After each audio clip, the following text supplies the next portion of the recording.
अरे लक्ष्मी बेटी, मुझे तो विश्वास ही नहीं होता कि तेरा भाई मुन्ना अपने माता पिता के साथ ऐसा करेगा। उसकी परवरिश में ऐसी क्या कमी रह गई? आप दुखी मत होइए पिताजी, ये सब आप ही के वजह से हुआ है। माँ के इतना मना करने के बावजूद भी आपने उसे शहर पढ़ने भेजा। ना वो शहर जाता, ना वो डकैत बनता। नहीं लक्ष्मी बेटी, मैंने तो उसे शहर पढ़ने भेजा था।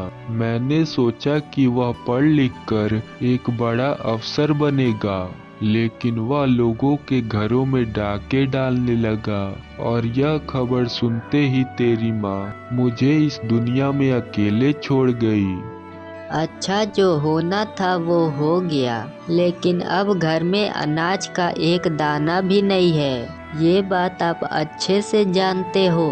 आज का तो जैसे तैसे हो जाएगा, लेकिन फिर कल क्या होगा, यह सब मेरी समझ से बाहर है। अब मुझे लगता है कि घर घर जाकर भीख ही मांगनी पड़ेगी। पिताजी, यह दिन देखने से पहले अच्छा है मैं मर जाऊं। मैं मर जाऊं पिताजी। आप इस गांव के सरपंच थे, ऐसे में आप घर घर जाकर भीख मांगेंगे, वो भी थोड़े से अनाज के लिए। अरे बेटी, मैंने जितनी गांव के सरपंच बनकर इज्जत कमाई थी, वो सारी की सारी इज्जत तो तेरे भाई मुन्ना ने मिट्टी में मिला दी। यहाँ तक गांव वालों ने तो हम दोनों को गांव से ही बाहर निकाल दिया। ऐसे में मुझे भीख भी कौन देगा? पिताजी, आप चिंता मत करिए, मैं जमींदार के घर पर झाड़ू पोछा कर लूंगी। वो तो मुझे काम पर रख लेगा। नहीं बेटी, इस बारे में सोचना भी मत। हम दोनों बिना खाए भूखे मर जाएंगे, लेकिन तू किसी के घर जाकर काम नहीं करेगी। अच्छा अच्छा, ठीक है पिताजी, आप जो कहेंगे वही होगा। कल से हम बिना खाए रहेंगे, ऐसे ही मर जाएंगे। बाकी सब भगवान के ऊपर छोड़ देते हैं। बिल्कुल सही कहा लक्ष्मी बेटी, तुमने बिल्कुल सही कहा। अगर भगवान हमें जीवन देना चाहता है तो वही हमें भोजन भी देगा, वरना हमें मृत्यु दे देगा। मगर आज घर में जितना भी चावल है उसकी खिचड़ी पकाकर खा लेते हैं। कल किसने देखा? ठीक है पिताजी, मैं अभी खिचड़ी बना देती हूँ।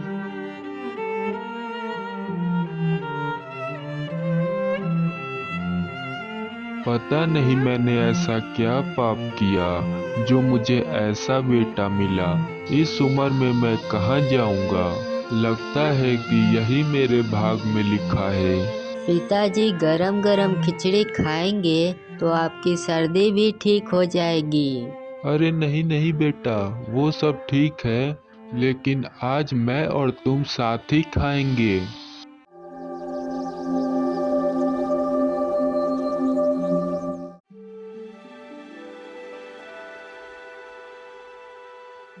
अरे विक्रम मुखिया, आज सुबह सुबह मेरे महल में इतनी जल्दी आ गए। और अभी थोड़ी देर पहले ये गांव वालों की भीड़ क्यों जमा हो गई थी? अरे जमींदार बाबू, उसी के सिलसिले में मुझे तुमसे कुछ बात करनी है, इसीलिए आज मैं महल जल्दी आया हूँ। अच्छा, तो फिर चलो अंदर चल के बात करते हैं।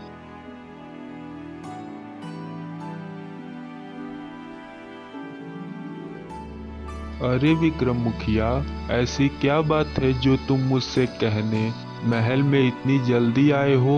ऐसी क्या समस्या आन पड़ी? अरे जमींदार बाबू, अभी अभी गांव वाले एक समस्या लेकर आए थे। वो सब कह रहे थे कि गांव के मोड़ पर जो एक पेड़ है उस पर एक भूत ने अपना घर बना लिया है। और वो भूत ऐसा वैसा भूत नहीं है, वो एक बहुत ही शक्तिशाली भूत है। क्या बोल रहे हो मुखिया जी? मेरे गांव में भूत? नहीं, मुझे इस बात पर विश्वास नहीं है। ये तुम्हारे मन का वहम है। नहीं जमींदार बाबू, बहुत सारे लोगों ने देखा है, इसीलिए रात को कोई वहां से गुजरता नहीं है। पहली बात तो ये जान लो मुखिया जी कि भूत ऊत जैसा कुछ होता नहीं है, मगर तुम्हारी और गांव वालों की तसल्ली के लिए आज रात को ही हम वहां जाएंगे। फिर जमींदार और मुखिया रात के समय उस पेड़ के पास जाते हैं। अरे विक्रम मुखिया, तुम्हें डर तो नहीं लग रहा? अगर डर लगे तो तुम वापस भी जा सकते हो, मैं अकेला ही जा सकता हूँ। नहीं जमींदार बाबू, मुझे डर नहीं लग रहा, मगर अब हम उस पेड़ के पास पहुँचने वाले हैं। आओ आओ, बहुत दिन हो गए इंसानी मांस नहीं चखा।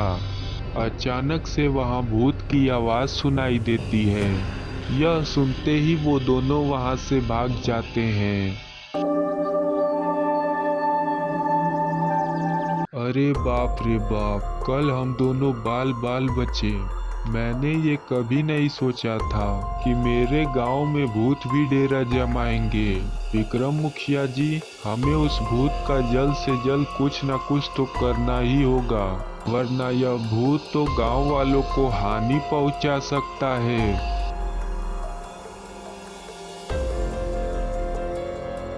अरे जमींदार बाबू, बाहर एक ब्राह्मण भिक्षा मांगने के लिए आया है। तुम उस ब्राह्मण को अंदर बुलाओ। ठीक है जमींदार बाबू, मैं अभी बुला कर लाती हूँ। आज 2 दिन हो गया है बिना खाए। अगर आज कोई हमारी खबर लेता तो उसे तुरंत पता चल जाता कि हम दोनों भूखे हैं। पिताजी, मुझे तो नहीं लग रहा कि हमारी खबर लेने कोई यहाँ तक आएगा। अरे बेटी, हमें यहाँ देखने कौन आएगा? अगर इन गांव वालों के दिल में जरा सी भी दया होती तो हमें गांव से बाहर नहीं निकालते।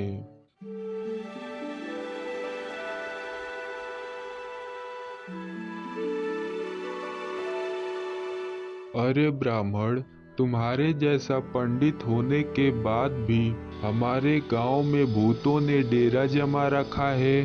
तुम कैसे पंडित हो? जमींदार की बात सुनकर बाबा कहते हैं, अरे जमींदार बाबू, भूत भगाने के तो अनेक उपाय हैं, मगर कोई है जो उन उपायों को कर सकता है? ये लाल कपड़ा अगर कोई उस पेड़ पर बांध देता है तो भूत वहां से भाग जाएगा। मगर कौन है जो अपनी जान पर खेल कर यह लाल कपड़ा उस पेड़ पर बांध सकता है? इस बारे में हम कुछ नहीं जानते। हमारे गांव में कोई ना कोई तो ऐसा होगा जो अधिक तंगी और गरीबी से परेशान होगा। वो इस काम के लिए तैयार हो सकता है। हम उसे 10 बीघा जमीन और कुछ सोने के मोहरे देंगे। यह खबर पूरे गांव में फैला दो। सुनो सुनो सुनो, हमारे जमींदार बाबू ने यह घोषणा की है कि जो कोई भी व्यक्ति रात के 3 बजे उस भूत वाले पेड़ पर एक लाल कपड़ा बांधेगा, उसे जमींदार बाबू 10 बीघा जमीन और कुछ सोने के मोहरे देंगे। सुनो सुनो सुनो। अरे पिताजी, ये आवाज किसकी है?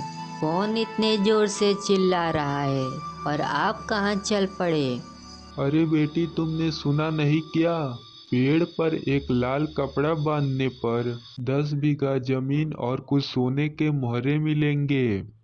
आपका भूखे रह रह कर दिमाग खराब हो गया है। वो मोड़ वाले पेड़ पर भूत रहता है, वहाँ गए तो आप मर जाओगे। मुझे कुछ नहीं पता, मैं तुम्हें वहाँ नहीं जाने दूंगी। अरे बेटी, मैं अगर यहाँ बैठा रहा तो भूख से मर जाऊंगा। इससे अच्छा है कि मैं एक बार अपने भाग्य को आजमा लेता हूँ। हे भगवान, दया करो। फिर हरिया काका जमींदार की महल के तरफ चल देते हैं।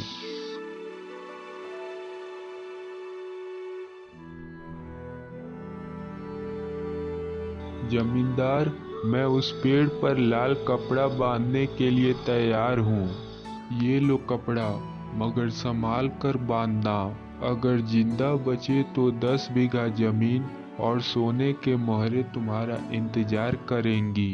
फिर हरिया काका उसी रात लाल कपड़ा लेकर उस पेड़ की तरफ जाने लगे। अरे भगवान, बहुत डर लग रहा है। अगर मुझे कुछ हो गया तो मेरी बेटी तो यूं ही मर जाएगी। अरे ये तो वही पेड़ है। अरे बाप रे बाप, भूत! अरे तुम्हारी इतनी हिम्मत कि तुम मुझे मेरे ही घर से भगाना चाहते हो। मुझे माफ कर दीजिए, मैं बेकसूर हूँ। मैं अपने गरीबी का मारा हुआ हूँ। मेरे घर में अन्न का एक दाना भी नहीं है। जमींदार ने कहा है कि अगर कोई व्यक्ति इस पेड़ पर लाल कपड़ा बांध देता है तो वह उसे 10 बीघा जमीन और कुछ सोने के मोहरे देगा। अरे कुछ पैसों की लालच में तुम्हें अपने जान की परवाह नहीं है। घर में मेरी बेटी भूखी है, मुझे अपनी जान की कोई परवाह नहीं है, लेकिन मैं उसे कह कर आया हूँ। मुझे घर पर वैसे भी मरना ही है और भूत के हाथों से भी मरना ही है। हरिया काका की बातें सुनकर भूत को दया आ जाती है। ठीक है, तुम जैसा चाहते हो वैसा ही होगा। ये कपड़ा तुम मुझे दे दो। उसके बाद हरिया काका अपने घर वापस चले जाते हैं।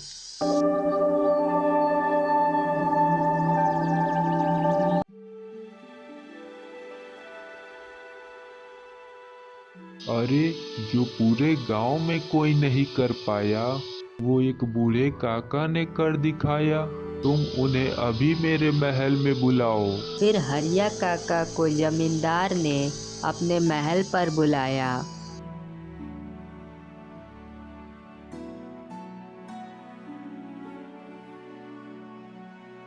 ये लो तुम्हारा इनाम, 10 बीघा जमीन और कुछ सोने के मोहरे।